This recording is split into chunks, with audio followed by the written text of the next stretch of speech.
नमस्कार, सुप्रभात. मी श्वेता. तुम्ही बघताय न्यूज 18 लोकमत. सकाळचे 7 वाजतायत. या बुलेटिनची सुरुवात करूयात एका महत्त्वाच्या बातमीनं. शिवसेनेचं ऑपरेशन टायगर सुरू झाल्याची माहिती सूत्रांनी दिली आहे.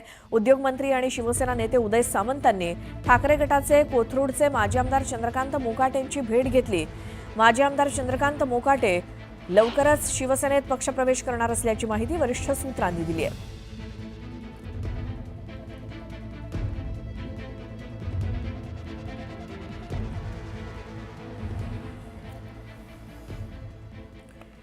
आणि आता पाहूयात या बुलेटिनमध्ये सकाळच्या 100 बातम्या.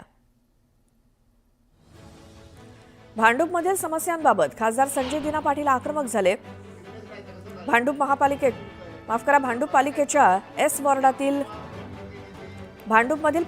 वॉर्डातील अधिकाऱ्यांना खासदार पाटील यांनी चांगलंच धारेवर धरलं.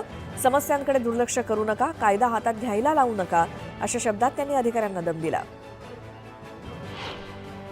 येवल्यातल्या अवैध धंद्यांविरोधात छगन भुजबळ आक्रमक झाले. राज्यात इतर ठिकाणी काय चाललंय ते इथे घडवायचं नाही, तालुक्यात शांतता राहिली पाहिजे, असे खडेबोल भुजबळांनी अधिकाऱ्यांना सुनावले.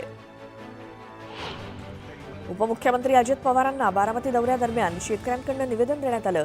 शेतकऱ्यांना विहिरींसाठी दिल्या जाणाऱ्या अनुदानावरती अधिकारी डल्ला मारत असल्याची तक्रार या निवेदनात करण्यात आली होती आणि याची गंभीर दखल घेत अजित पवारांनी अधिकाऱ्यांना सज्जड दम दिला. जीवनाचं प्लॅनिंग करताना आर्थिक साक्षरता महत्त्वाची आहे. सध्या आर्थिक फसवणुकीचे गुन्हे दाखल होत आहेत. अधिक नफा मिळणार या अपेक्षेने लोक आपल्या आयुष्यातील कमाई गमावतात. त्यामुळे भविष्यात आर्थिक साक्षरता ही काळाची गरज असेल असं मत मुख्यमंत्री देवेंद्र फडणवीस यांनी व्यक्त केलं. मला महाराष्ट्राचं पालकत्व करायला आवडेल, नाशिकचं काय घेऊन बसलाय, तशी इच्छा कृषी मंत्री माणिकराव कोकाटे यांनी व्यक्त केली. तसंच भुजबळ आणि मी एकच आहोत, आमच्यात मतभेद नाहीत, कोणताही गट नाही, अशी प्रतिक्रिया कोकाटेंनी दिली. मुंडेंच्या राजीनाम्यासाठी कुठेही दबाव नसून कुणावरही अन्याय व्हायला नको, असं म्हणत पंकजा मुंडेंनी धनंजय मुंडेंची पाठराखण केली. हत्या प्रकरणाशी मुंडेंचा संबंध आढळल्यास मुख्यमंत्री आणि उपमुख्यमंत्री कारवाई करतील, असं त्या म्हणाल्या.